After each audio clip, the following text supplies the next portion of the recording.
Welcome to the Christian Indie Writers Podcast, where we inform, encourage, and support Christian indie writers on their journey toward publication. I'm Jennifer Carl Tong, and I write historical Christian romance. I'm Christina Catane, and I write in multiple genres, including Christian dystopian fiction. I'm Jamie Hirschberger. I write short fiction under the pen name J.R. Nichols. I'm Rhonda Hagerman, and I write fiction and nonfiction under the pen name D.D. Bowman. And we just really appreciate all of our audience that tunes in for us live every Friday at 10 a.m. Eastern to participate in our live chat. If you have never done so, please try and come on over to YouTube and join our chat. We are also live on Facebook, but most of our chatters are over on YouTube. And that's where you're really going to meet some other great Christian writers who are at all different stages of their journey and get some great advice and just have some fellowship every Friday, 10 a.m. Eastern here on the Christian Indie Writers Podcast. But we also appreciate all of you that listen to us as a podcast throughout the week, anywhere that you can find us, including Apple Podcasts, Google Podcasts, Spotify. We're everywhere. But if you do like what we do here, we pray that you would just ding that bell, subscribe, comment, just start banging around everything that you can do to support us so that others can find us as well and join this great community of Christian writers. So we like to start each of our episodes with a segment that we call our What's Up? And it's a time for us to share what's happening in our personal lives and sometimes in our professional lives as well. And Tina, I'm going to start with you. What's up with you today? Oh, let's see. What's up? Well, I got a really good surprise last Monday when I went. They have these calls when I went to the BeccaCon conference, which is the Strength for Writers conference, and they have follow-up calls like a month later to see how you're doing. And I got in the call, and there were only 6 people in the call, and Becca Syme was the coach. And that hardly ever happens. It's usually one of her employees. It's hardly ever herself. So if I had known, I probably would have worked harder on figuring out what my questions were going to be. But it was really cool. And so I got some homework, which I love homework. And she gave me some really great strategies for transitioning to writing at night. So I'm really happy about that. That's exciting. And for those of you who don't know, Becca Syme is another podcaster who has a show called The Quitcast, and we've had her as a guest here on our show. It was a great episode. You can go back and search for that. Becca Syme, Becca. And you also can find her this week. Tina, you pointed out to us that she is on Joanna Penn's The Creative Pen this week. Yeah, that she was interviewed by Joanna Penn. It was like the best of two worlds colliding. And for me, it was really cool. Yeah, that's awesome. Hello, Gigi. We have Gigi in our chat this morning already. Shell's here as well. Good morning, Shell. Good morning, ladies. All right, lovely sing-song voice, J.R. Nichols. Jamie, what's up with you today? I'm just a girl in Florida looking for a cold front. I'll tell you. I found it. Yeah. Michigan. I'm saying, I grew up with 4 seasons in the beautiful state of Michigan. And when it gets to be this time of year, I know my little birthday is right around the corner in October, and I start to want it to be brisk and cool. Now, I'll admit, I remember one time going to the apple orchard in September in Michigan and thinking, this is ridiculous, because it was already way too cold and dreary and wet and miserable to be at the apple orchard. Mm-hmm. So I just want it to be perfect fall weather. And I don't have that right now. It's still going to be high 80s for a while down here, but it was 75 at one point yesterday, and I was like, close enough. So I made chili and apple crisp so that I could at least pretend that it was fall and picturesque in my mind. And yes, I don't have a chili recipe, so it was just basically whatever I had on hand that could be called chili went into a pot, and I was pretty happy with the outcome. So fake fall down here in Florida. That's what's up with me. That's exciting. So I found your cold front because when I got up this morning to do chores with our chickens, it was in the 40s. Oh my goodness. There was sweater on. Yeah. And if Tina has a sweater on.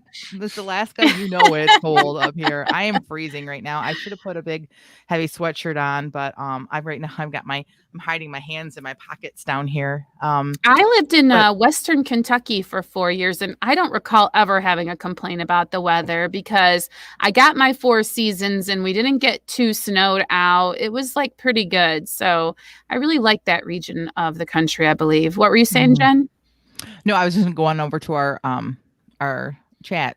Gigi says her what's up going to the corn maze tomorrow. No, that's a fall fun time. Yeah. Must stop and get pumpkin coffee on the way. I've been drinking pumpkin coffee for weeks now because when I was in Marshall's, a certain coffee, a sugar-free coffee line that I like, they had all the pumpkin out, and I bought a bunch. And so right now I'm actually drinking pumpkin maple donut, which is delicious. Piper's here as well. Good morning, Piper. So, all right, I'll go next. My what's up is that I've had a really great week homeschooling my kids. Yay. So if you tune into this podcast at all, you'll know that like last week I talked about how I've kind of taken a step back a little bit from my career to really focus on not giving my kids seconds, like making sure that I'm doing the homeschooling first and not trying to like rush from doing live sprints and then trying to go and homeschool. Instead, now I've been getting up and getting prepped for the day and then sitting down with my girls. And it has been such a great week. We have like just, I mean, I could go on and on about the things that we've done and our time with the Bible and just, we did an art project this week and doing the science stuff we're doing, just everything has been a really great week. And I just thank the Lord that he kind of like just spoke to me to just kind of like get my focus centered on them first and let him take care of everything else. And so, yeah, so my week has been really, really good in that arena. And that's my what's up. I had a lovely week with them. That's wonderful. Thanks. Piper says, what's up? Started book 4. Good. Going quilting this weekend. Yay. Fun. So I don't quilt, but I scrapbook, and I have not gone on a scrapbooking weekend in years, but it's similar when you can like go away and just like, I know that there are places you can go that are just for quilting. Like they have it set up where you have like open areas and stuff. And gosh, I'm really jealous. Good for you, Piper, to get away from it all. I fantasize about quilting. I have Why don't you material and I have the machines and I watch lots of YouTube videos, but I just haven't done it yet. You know what you need to do, Tina, is find a shop around, like a quilting shop, not just a sewing shop, but a quilting shop, which I think tend to be like in the, not so much Flint, but in the surrounding areas. And like they have like times, like you can take classes, or they have times where you just go in and other people are there quilting. There's one in Davison. There's one in Millington. I think there's one right here on Miller Road by Pizza Hut. See, there you go. In that strip mall, but I just haven't pulled the trigger. I got so much other stuff going on right now. Yeah. Oh, come on, empty nester. Find some time for that. If that's something you fantasize about, you should prioritize. I should have brought my needlepoint in here that I'm doing because it's like 13 square inches and it's really intricate. It has 30 different colors. That you need to bring that next week for your what's up. I left it in the other room. Piper says she hasn't been able to do quilting in months. Well, I'm glad you're taking some time to do it now. Hi, Jason. Glad to have you here. All right, Rhonda, say the best for last. What's your what's up? Okay. So last Friday, I said that I was getting ready to post on Vella. Yes. I was so close. I just had a couple things to do. So I did it. Yay! So right now, there are 2 episodes live. There are a few more episodes on there, but it seems to take Amazon a couple days at least to approve them. So anyway, if nobody's tried Vella yet, your first 3 episodes of anything are free. And so if you want to spend one of those on mine, I would love to have comments below to see what people think of the beginning of the book. How do we get there? So is it, if I go to Amazon, is there a place to click for Vella, or is Vella its own website? Well, if you're going to go to Kindle to look for a book, that's where you go to look for Vella. Oh, okay. So I can pull out my Kindle and do it. Yes. All right. Awesome. Good Lots of job, positive Rhonda. Yes, I'm thrilled. I feel so accomplished this weekend. Gigi and Piper and Shell all said, hooray for Rhonda. Yes, that's Thank why we you. love our chatters. They're so encouraging and supportive. That is really a big deal, Rhonda, because you've been working toward that for a while. Way to go. It's been a while. Yep. That's And exciting. what's the name of it? It is under Dee Bowman? Yeah, it's under Dee Bowman. I guess that's important information. So the title of it is The Landon House Stories, A Hero for Z. Her name is Z-E-E. So that is the title. A Hero for Z. I'm excited. I'm going to do that as soon as we get done here. Yay. I might do it now before we're done.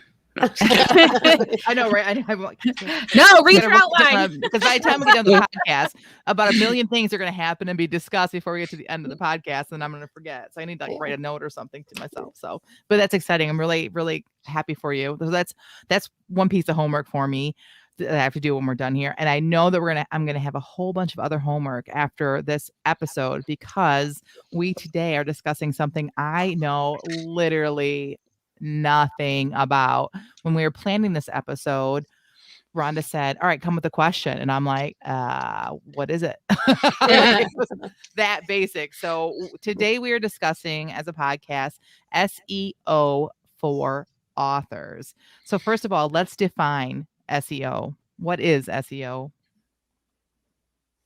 Anybody can say what it is? If you know. We SEO, it stands for search engine optimization. But like that doesn't really tell you anything, does it? So there's a website called Optimizely, which is the word optimize with LY on the end. And they had this handy little definition that I stole or copied or whatever you want to say into our outline. And it is thus: search engine optimization is the art and science of getting pages to rank higher in search engines such as Google. Because search is one of the main ways in which people discover content online, ranking higher in search engines can lead to an increased amount of traffic on your website. So I feel like we should say that by ranking higher, they mean who shows up first on the page when you do a search. If you were to search for bunnies, like what results show up first, that's the highest ranking, and then it goes all the way down to the gazillion pages. Right. Yes. There's not technically like a number one, a number two, a number three, but there really is a number one, number two, and number three without being numbered. Like you want to be the first one, or at least on the first page. Correct? Yeah. So the lower the number, the better, which is strange. It's not like a score. Like you're not looking for a high score. You're looking to be one of the first results that people see when they search for bunnies. So does that mean that SEO is only important for authors that have a website? I will answer that. No. SEO should be in the mind of anyone who's just trying to sell anything online. And it doesn't mean that you have to spend hours writing your post and get it just optimized perfectly. But when you're writing your Facebook post, well, it depends on what platform you are. Certain platforms have the same rules, and then other platforms have different search engine algorithms to chase, basically. But if you always keep the important keywords in mind, then you should pretty much hit the side of the barn, basically, every time. It's just a good habit. Yes. So like when you are interacting online, you always want to have your target keywords kind of in the back of your mind. And if there's an opportunity to pepper them in, you should take advantage of said opportunity. Am I correct? Whether it's Facebook or Twitter or Instagram, you should always be considering that. Yep. And, for like Facebook and Instagram, hashtags would be more, but you can always sprinkle in your SEO keywords that you've chosen. Keywords are not the only part of SEO, but that seems to be what people focus on most. So let's focus on that today so we can talk about as much as we can. Yeah, because keywords are easy. People can really latch on to those. Yes, right. Well, good, because I don't understand them entirely. So so now we agree that it's important, that SEO is important in optimizing that, and getting ranking up on the first page is Mhm. important. Mhm. How do I do that? How Okay. do I um how do I rank? Okay. Well, ranking, that is a huge subject. But first of all, let's talk about choosing the keywords. Okay. Okay. So as an author, just sit down and decide what keywords are you going to use. And some of the first ones you don't even have to search for are your name is a keyword, or your pen name, or whatever you want to use, your book titles, your location. So Jamie would say she's a Florida writer, or maybe even say a writer from the Villages, or just be specific about where you're from. Michigan is And very important for me because my books are also like set here in Michigan, and I get a exactly. lot of I actually get a lot of Mhm, readers that search for things in their home state. mhm. So I get people like, I have reviews for people saying I only read this book because it was set in Michigan. Oh yeah, So I would mhm, be the same. Yes. yeah. Your work experience. So Jennifer, you have been a DJ before. Um, the college you went to, the courses you studied. Those can all be um, uh, keywords for you. Okay. Now, like you just mentioned, your book, locations in your book, the occupations of the main characters, all that. So all of that is something that'll work for you without even having to use tools. And there are free tools and there are expensive tools that you can use to find your keywords. But if you start with what we already talked about, that is a huge chunk to get started with. Yeah, I mean, most people are already familiar with keywords. When we talk about marketing your book on Amazon, there's a spot to put keywords, for example. And Mhm. just like people are looking for books on Amazon using particular keywords, Mhm. people search for other things like trying to find a new author to read by typing keywords into the Google search bar. And you want the keywords that you are using to be words or phrases that people are already searching for in Google, right? So, like, you want to think, for example, I write short stories. So, I want to target people who are searching in the Google toolbar short stories, or free short stories, or Mhm. something like that. So, that's how you kind of figure out what are the keywords that are relevant to you. Yes. And then where's the best placement for them? Like, Well, if you're a writer that's already started your platform, you probably have a blog. So if you are going to work on your blog, all of your pages, they should be named with your certain keywords. Not every keyword you have. You don't want to keyword stuff. But if you have, say, your About Me page, keywords for that would be Michigan, romance writer, that sort of thing. Historical Michigan fiction, that sort of thing. So then also you would be sure to mention those things in whatever text is on that page or blog post. All right, so we can put it in our about page. Mhm. But we can also use SEO in our blog posts as well. I think this Yes. is important for me to think about. I don't do a whole lot of blog posts, but the ones that I Mhm. do are very relevant to my books.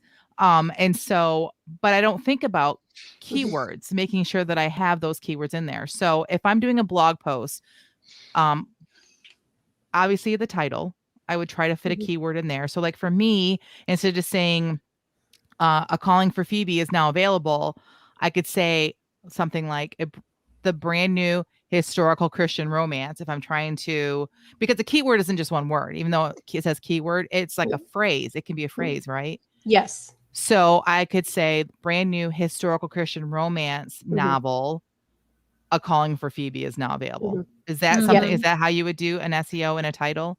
Yes, that'd be great. And also, you mentioned the long tail keywords. It's called, with multiple words. The more Mhm. specific that is, the higher you'll be in the rankings. Oh, okay. So if you just say romance novel, there's only 12 million other people writing a blog Right. post about that. And I don't want someone who's just searching for romance novels to find me anyway. Right. So it's kind of like just when we are deciding on genres as well.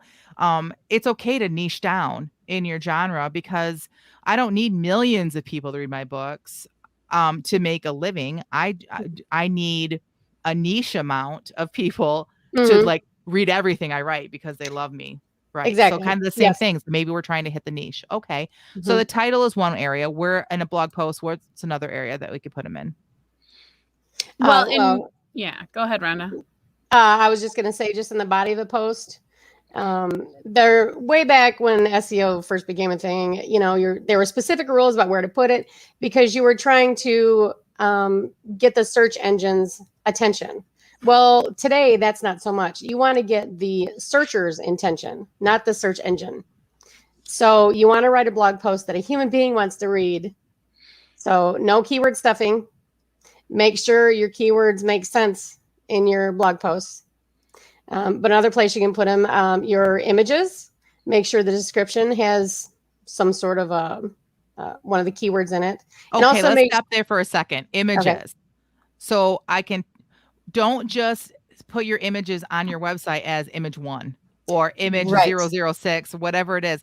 Name them specifically with your keywords. Like for me, my title. So if I have an image of one of my books, I should have in the title Christian historical romance, A Calling for Phoebe. No one will see that, but those Mhm. spiders on the internet, the web will see that, right?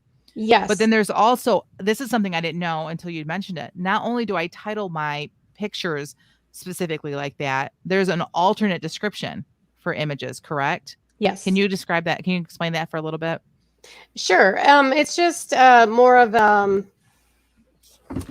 another category that you can put it in. It's for the search engine. It's not for the consumer.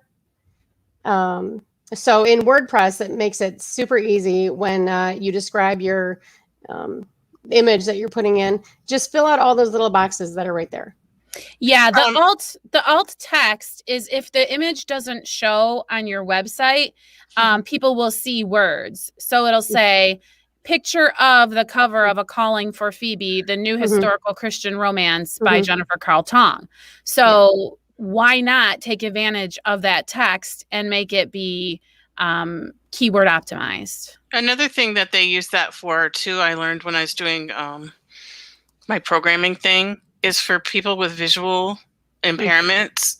It will read that alt image title to like a blind person who's looking at the internet. Not, I should have said looking. Yeah. Who's on the internet, and it'll say picture of, and it'll use your alt image description. Let me ask a really basic question. Do I need to put in that alt image a picture of, or does that automatically come up? Don't waste your characters on a picture of. Okay. All right. That was my question. Also, as far as images go, you're allowed to put a caption. So if you caption it, there's another opportunity for SEO.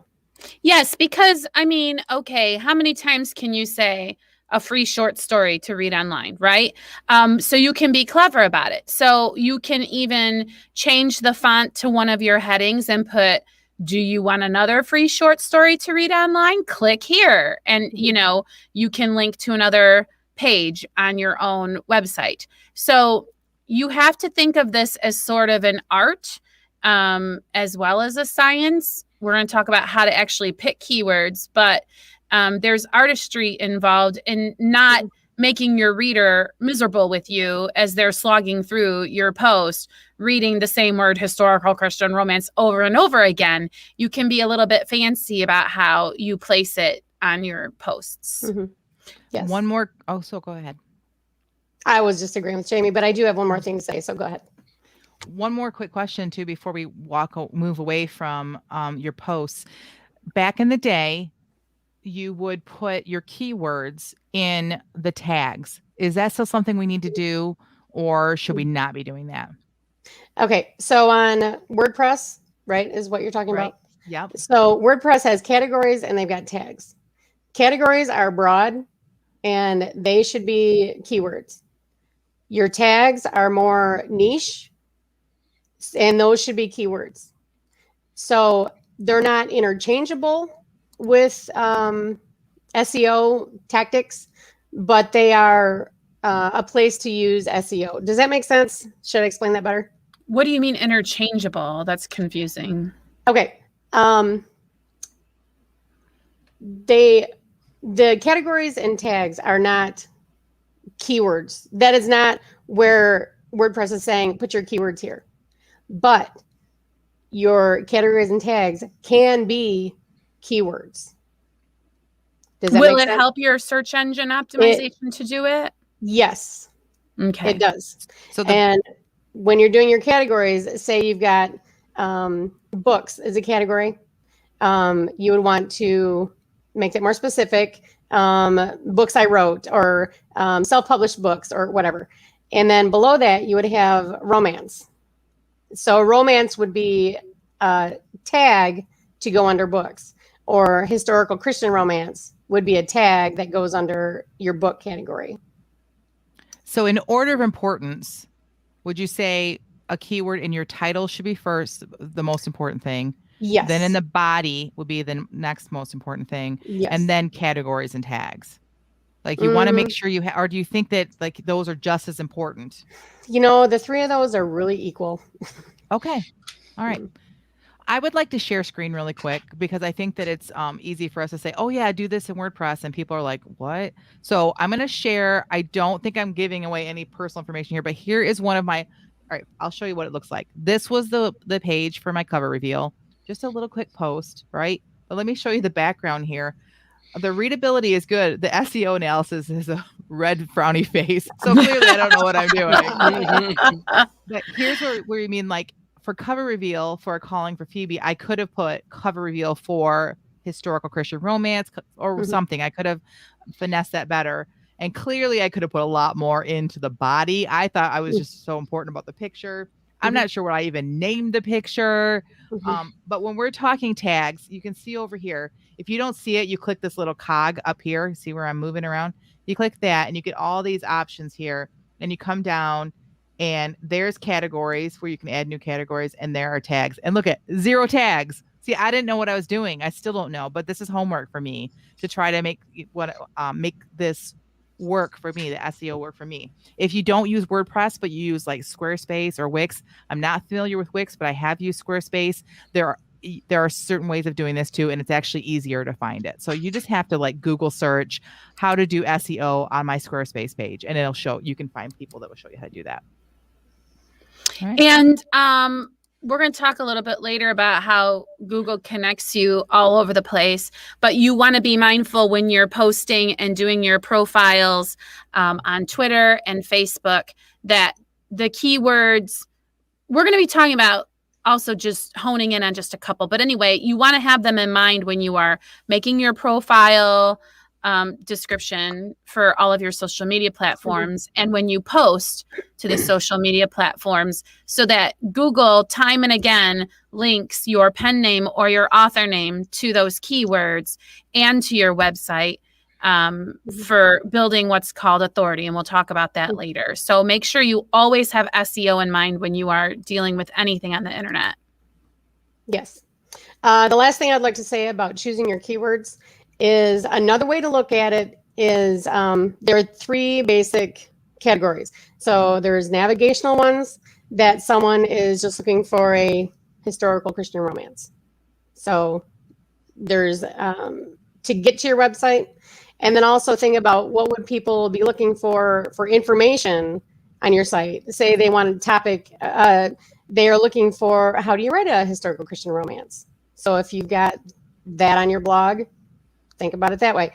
And then also there's transactional, and all of us have our blogs to sell our books. So if someone is thinking about where do I go to buy a historical Christian romance, what words would they be putting in to get to your blog or your website? So this is someplace I just realized too. In Amazon, we can't use things like best selling as our keywords, but I could use this as a keyword on my website because technically I hit a bestsellers list. So Mhm. I could, in my tags, in other Mhm. words, I could be putting best-selling Christian romance and try to, oh, so that's really cool. All right. Yeah. All right. Okay. So how do you, all right, so you talked a little bit about how to find keywords. Have we Mhm. exhausted that, or is there some more to talk about in there? That's a Well, good start, I think. yeah. Once upon a time, keywords were almighty. Like, you had to have the right keywords. Like Rhonda was saying, you just wanted to stuff as many as possible. Like, people were whiting out the font and just putting all these keywords on their pages. It's all old and ridiculous now because the search engines have gotten a lot smarter. And now they are looking for 3 things that make a handy an acronym called EAT. Search engines are now searching for expertise, authority, and trustworthiness when it comes to search engine. Like Google will put your result higher if you are demonstrating EAT. Okay. So expertise means, are you an expert in the field of writing short stories? If so, Google will put your result Mhm. higher. Are you the authority on writing short stories? If so, Google will show your answer first. Are you trustworthy? If so, Google will show your result first. And what do each of these 3 things mean? In my opinion, it's a little nebulous, the difference between expertise and authority, but Rhonda had a really great way to explain the difference between expertise and authority. Rhonda, do you remember how you described that? Yes, I wrote it down so I wouldn't forget it. Oh, Okay. awesome. So if I wrote a blog post on healing a bruise, okay, I create a lot of herbal salves and all that. I use a lot of herbal remedies in my house. So if I wrote a blog post on healing a bruise, then I have expertise because I've been doing this for more than 20 years and I know that what I'm making works. But if someone doesn't know me, they would want someone like WebMD to give them advice on how to heal their bruise because they have the authority that Google's looking for. Who cares if I've got expertise? Nobody knows about that except for me and my family. So that is where authority is different from expertise. Excellent. So WebMD will always rank higher than Rhonda's homestead potions or whatever, just Yes. because WebMD is an established authority. And it's really fascinating that a computer can decide that. Mhm. They must go by how much traffic and how much positive reviews, like who even knows? But the fact And of the people matter like is, me who train them. Yeah. yeah, exactly. Tina's got a job that does that kind of thing. So, you are trying to hit not just keywords, but prove that you have expertise, authority, and trustworthiness. So how can you do that? How can you prove to the search engines that you have expertise, authority, or trustworthiness, Rhonda? Well, what you need to do is reliably provide good content for your readers. And that is the way to do it. If you try to shortcut Google or any of the other search engines, you're just going to be spinning your wheels in the mud and wasting your time. Mhm. So the good right keywords are going to come naturally if you are trying to be honest with your customers and helpful and educational for your readers. Very good. So it's basically do a good job. Do a good job with your website and your blog is what you're kind of saying. Yeah. And then if you kind of miss it with the keywords, you'll still have good expertise and authority and trustworthiness. Another way to get trustworthiness is pingbacks. Isn't that so, Rhonda? You want to describe what a pingback is? Yeah, pingback is when someone they either link to your blog or they somehow connect to your blog behind the scenes. So it's an external link that Google really loves. So if you could get WebMD to ping back to your Rhonda's Homestead Herbal Remedies, then that's going to really boost your authority and your trustworthiness, so, isn't it? Yes, if the WebMD editor is out there, just hit me up. Awesome. All right. So I know I want to have expertise, authority, trustworthy. I want to be trustworthy. I'm trying my best. How do I find keywords? So I understand keywords now. I know where I need to put them. How do I find keywords? How do I know what keywords I should be using? Okay. If you are trying to do it the free way, which is totally legit and you can be successful, just go to Google and start typing in fiction And Google, you know how the other words pop up on their own? Yep. That's called, that just totally went out of my mind. It's called auto suggest. And those are things that other people have actually searched for. And then if you scroll down about halfway down the first page, there will be questions people asked about that particular subject. And that's a good hint for what your subheadings in your blog post could be. Because what we're going for these days is the most complete answer to a searcher's question as you can make it. And that means add tables, add images that are helpful, a table of contents. So if they don't want to read the whole thing, table of contents is another place to put keywords. Which a table of contents can be as simple as you at the top of your post, you put the headings that you have later on, and you hyperlink them down. So Okay. So that's a free way on Google. Pinterest does the exact same thing. Amazon, they also do the same thing. So essentially what you're saying is you want to answer questions that people are already asking for. So why not go and pretend to be a searcher who's looking for a new author to follow, a new author of historical Christian romance? What would they put in the Google search box? Beautiful. Right. That is perfect. And to go back to my best-selling, I could type in best-selling Christian, stop there and see what Google suggests. Yes. I could type in historical Christian. Yep. I've done that before, and it comes up historical Christian fiction, historical Christian bestsellers, historical Christian romance. And then again, those are keywords that I can use. And they're also, like you said, this is the cool thing about keywords is that you don't know what to put in your blog, figure out some keywords. And that'll give you some ideas of what you should be blogging about. Yeah. And some of the things that people type in, historical Christian house builder, historical Christian mouse catcher, it can really inspire you what other people have typed in. So that's a really good clue. And that's how you can do it sort of for free. And that, look, there are people with strategies of selecting keywords. But you usually have to pay money for those. What do you think about the paid resources, Rhonda? Well, there's some great ones out there. But if you end up paying for these, make sure you spend the time to get to know their website and what they're actually showing you.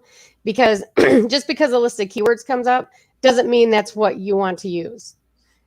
So just take your time. I mean, if you're going to pay for these services, take your time and really enjoy them. My favorite one is Moz Pro, M-O-Z Pro. I think that one is very user-friendly. Another one is Ahrefs. Ahrefs is another one. I think that Moz Pro is probably the most beginner-friendly one out there. Awesome. Okay. Go ahead. I use a product called Publisher Rocket that I use for Amazon keywords, which we are going to talk about next week. Don't worry. I know we've kind of glossed over Amazon. We're doing a whole episode about that next Friday. But I'm very happy with their product, and because I get statistics from it as well. It's not just like, oh, someone's searching for this. I can see, but we'll talk about that more later as well. Yeah. And if you're wondering, like, why would I want to do this? It's overall like you're building a fabric. It all goes into marketing. The ladies and I have a podcast, and we have our social media, and we each have our own blogs, and all of it is to just sort of make sure that your name and brand is constantly put into people's faces when they're looking for something to read. So it's not just about driving traffic to your website. A lot of people are like, well, who cares if people go to my website? I'm not monetizing my website, and they might not see the value of this. But the fact of the matter is, in a digital age where more and more people are discovering who and what to read virtually, you want to make sure that your internet presence is linked to the fact that you are writing books, so that people will discover you. Even if website traffic doesn't seem like it's something important to your career, you still need to search engine optimize every place that you are digitally for the sake of just marketing in general. It's soft marketing, isn't it? Yep. That was perfect, Jamie. All right. Well said. I've come to the conclusion that I need to sell enough books to pay somebody to do this. That's always an You option can too. You can do it, Tina. I have can. complete I confidence. don't want to. Yep. All right. Well, go ahead, Jen. Nope. Go ahead. Nope, I'm done. All right. I was just going to say that if we have nothing else to say right now, we're going to continue this conversation next week with an in-depth conversation about Amazon keywords. But until then, I think it's time for us to move on to the feeding of the backs. Could I just say one more? Go ahead, Rhonda. Okay. The last thing I want to say is if you could just only do one thing today, just get a sheet of paper out and just brainstorm your keywords. And, if start with your name, your book title, location, work experience, that sort of thing. And just focus on a few. Don't try to get every keyword in everywhere. And at least redo your bio on your website. Yes. Right? That's the very least. Yep. That's exactly what I was going to say. One simple thing that you can do that you don't have to hire anybody is figure out what your keywords would be. Jennifer, historical Christian romance. She kind of thinks she has a handle on it. Mine, free short stories to read online, right? I mean, just try to figure out one keyword that you would want to try to rank for. And it will give you a direction to sort of start building an internet author presence. That's all. That's right. So it's exactly what I was going to say, Rhonda. And if you start with your bio, that is going to start getting your EAT up there. Great. All right, great. So now let's move on to the feeding of the backs. So this is a time in our episode every week where we share a raw, unedited piece. Before the podcast starts, we tweet and Instagram and Facebook out our prompt for the week. So we hope that you're all participating in this. And we set a timer for 15 minutes where we sit and write using that prompt. We do not stop to edit. We do not do any sort of corrections before we share them live here. So when we share them, then we give only positive, encouraging feedback because it's not edited. So speaking of positive and encouraging, Jamie, I would like you to share what the prompt is and to share your piece today. All right. Our prompt was in quotes. We made a top 10 list, which our unofficial rules say that means you have to use it exactly as written.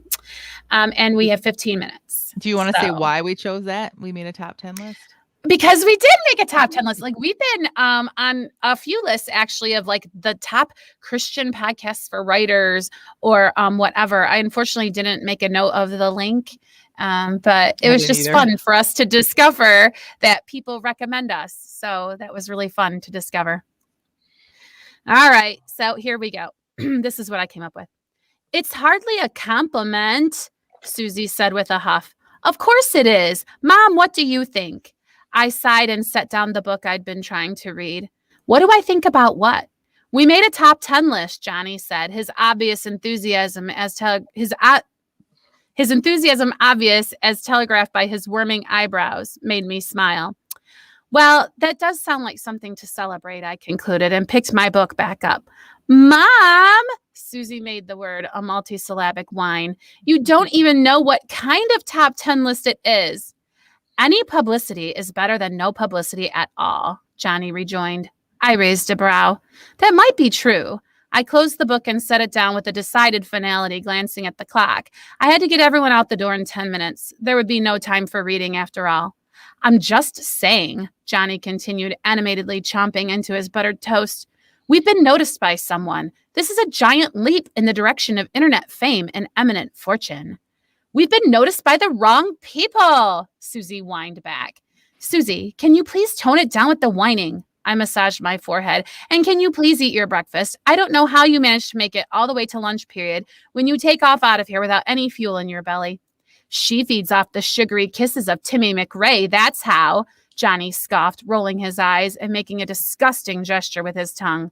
That's gross, I do not, Susie practically shrieked. Mom, he knows I don't kiss boys. Why is he always so stupid? You said the S word, Johnny jeered. For the love of all things holy, will you kids please stop this fighting? I stood and took my plate to the sink. Johnny, clear up your dish and bring it over here. The boy obeyed. When I had him corralled and was pretty certain Susie couldn't hear, I asked him, Why do you do that to your sister? That stuff about kissing, you know she's very awkward about the subject of having a boyfriend in the first place. Johnny's shoulders went up and touched the shaggy edges of his overdue for a haircut hair. I know. I don't know why I do it. It's kind of fun to upset her sometimes, maybe. Is it possible you're a little jealous? I asked, and my son's head dipped, giving me the only answer I needed. I put my hands on my knees. Hey, son. I took 2 fingers and tilted his chin up so his eyes met mine. Your sister's trying to figure it all out, just like you are. I know. So why don't you go over there and tell her you're sorry? Okay. He gave me a little grin and an even littler hug before he skipped over to the table and tackled his sister in an enormous embrace. I am so sorry, Susie. I love you so much. Ow! Susie yelled. What are you doing? You're hurting me. I sucked in a breath and prayed silently, but before I could get to amen, the prayer was answered. I'm not trying to hurt you, Susie. I promise. Here. I watched as my little man retrieved his sister's book bag from the mudroom and held it out to her like a medieval page presenting arms to his good sir.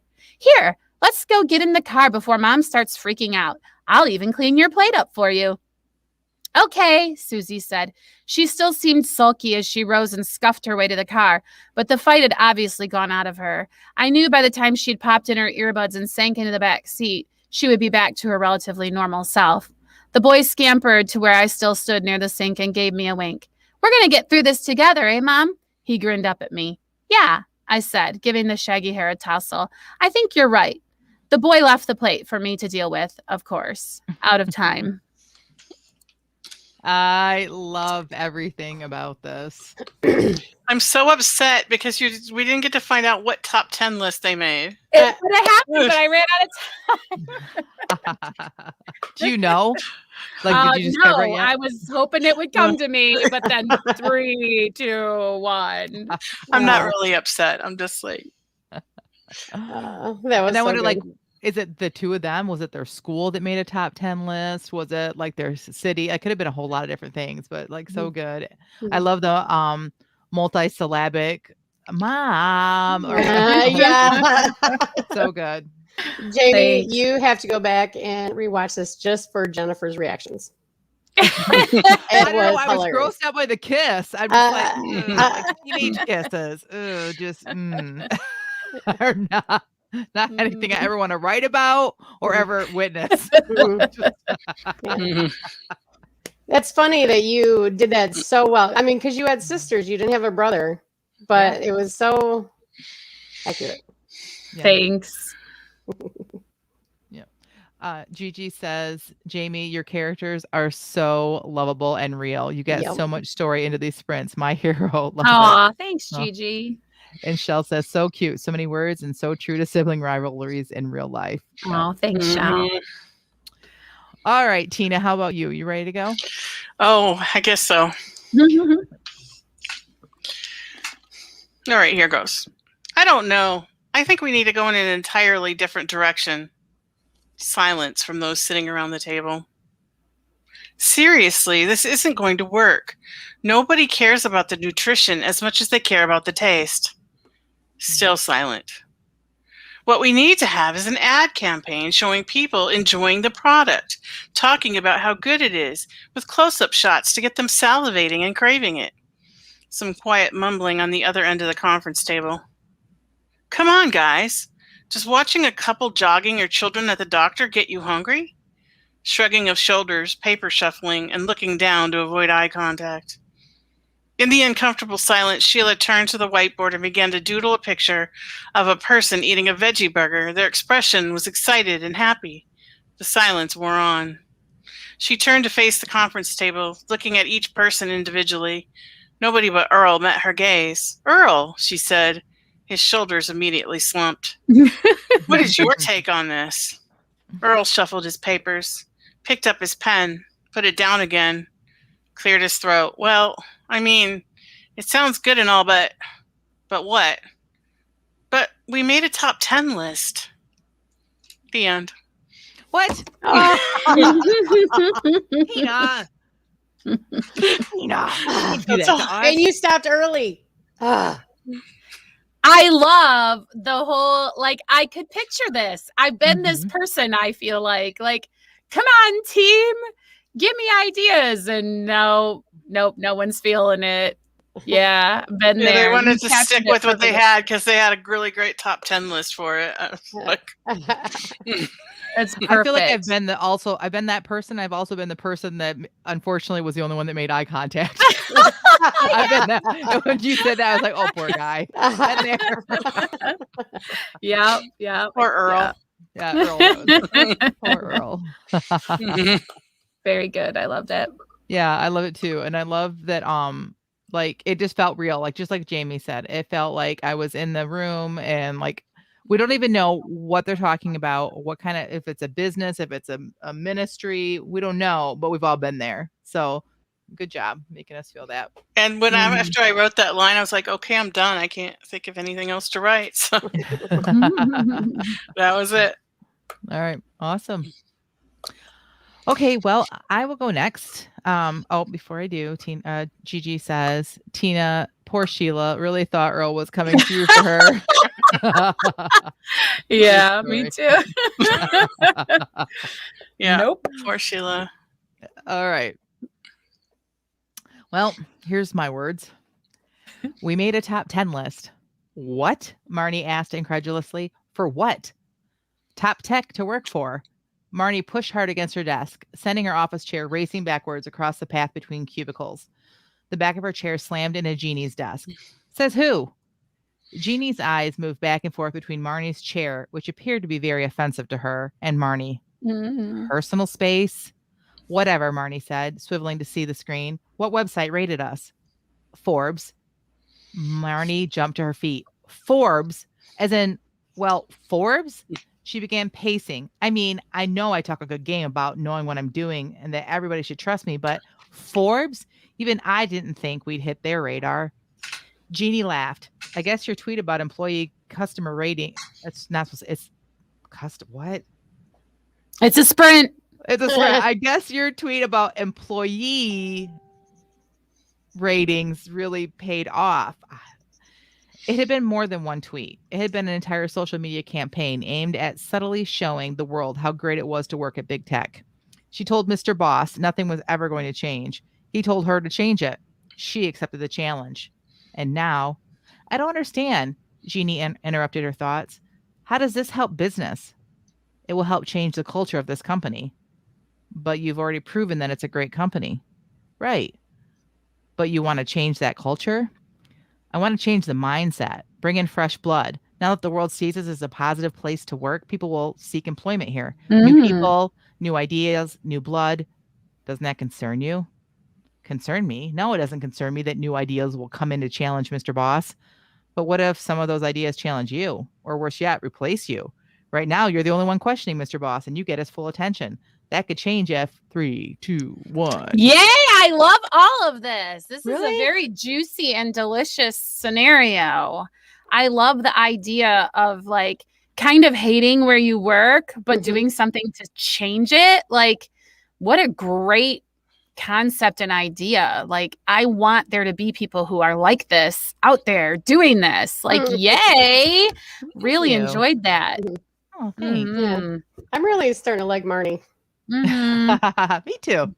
Yeah, and I love the whole personal space. Like, that's a very good character development thing right there. It's like you could tell they're friends, but the one friend is just kind of like, I'm not so sure I'm into all of your haphazard ways. It's great. I loved it.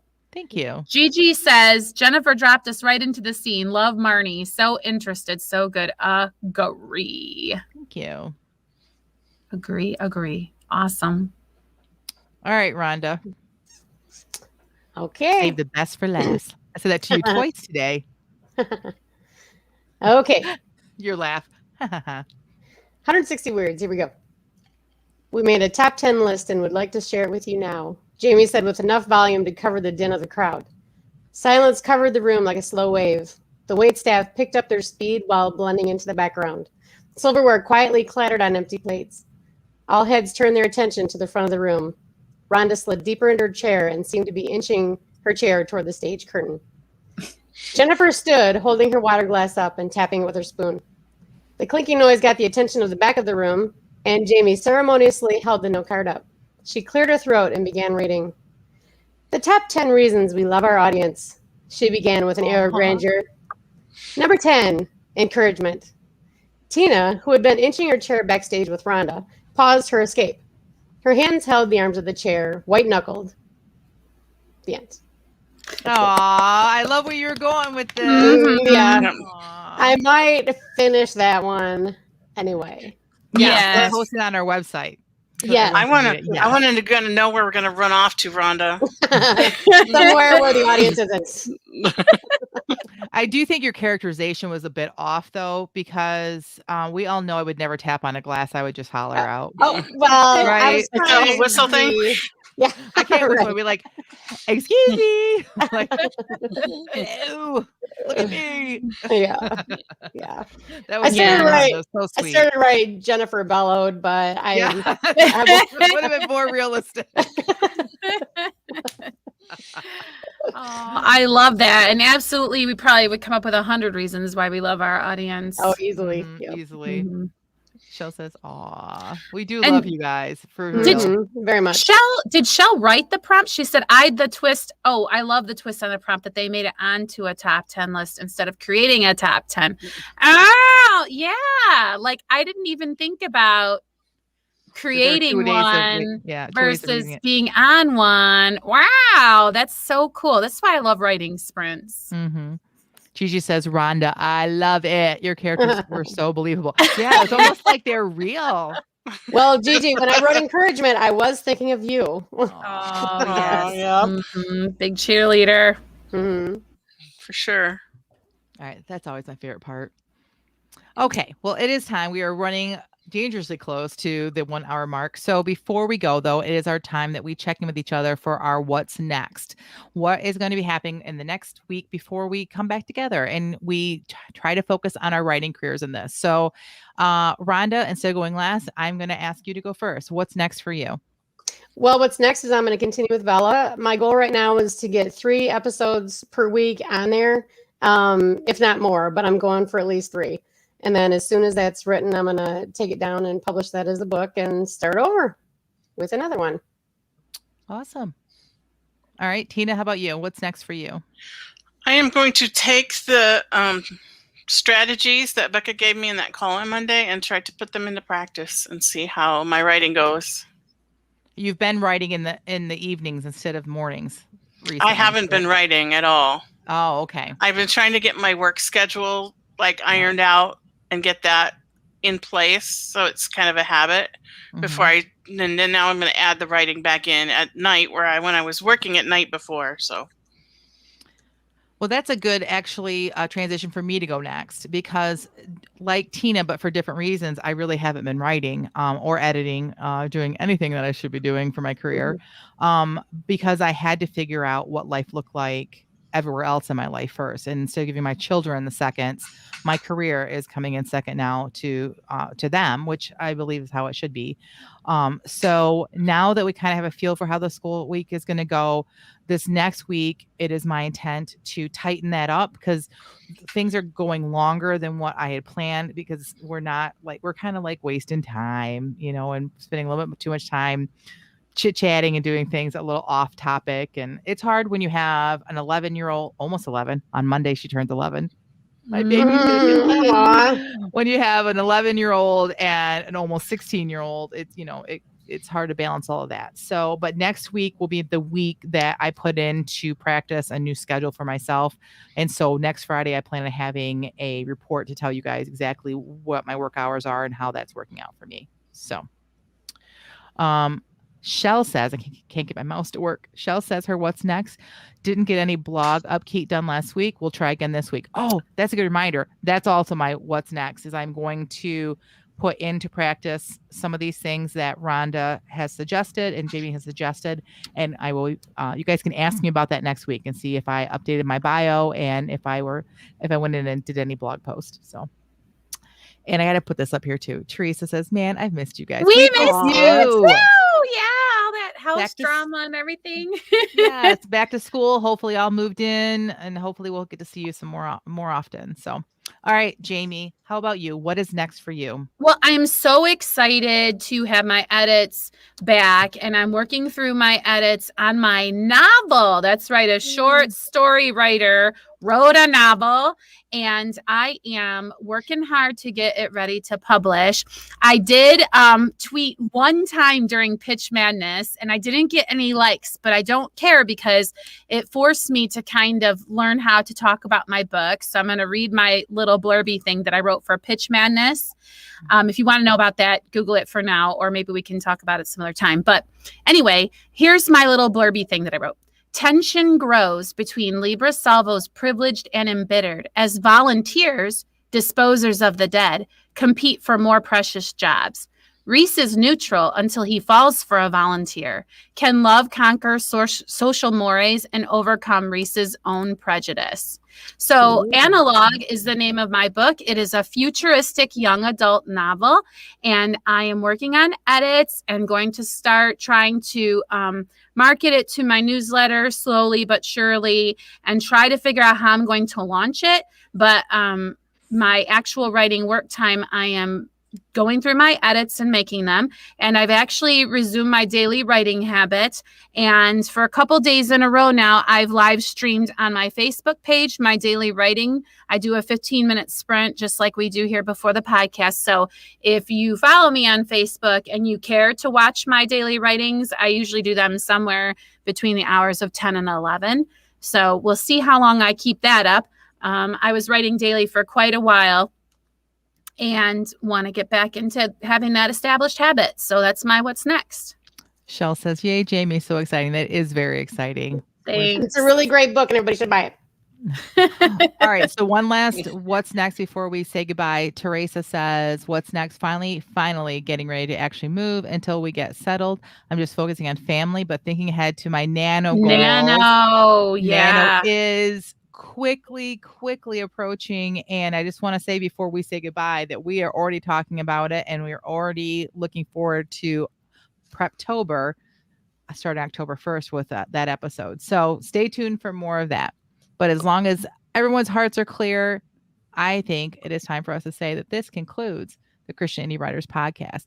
So until next week, may your pen be prolific, may your deadlines be met, and may all of your words honor Christ. Bye now. Bye.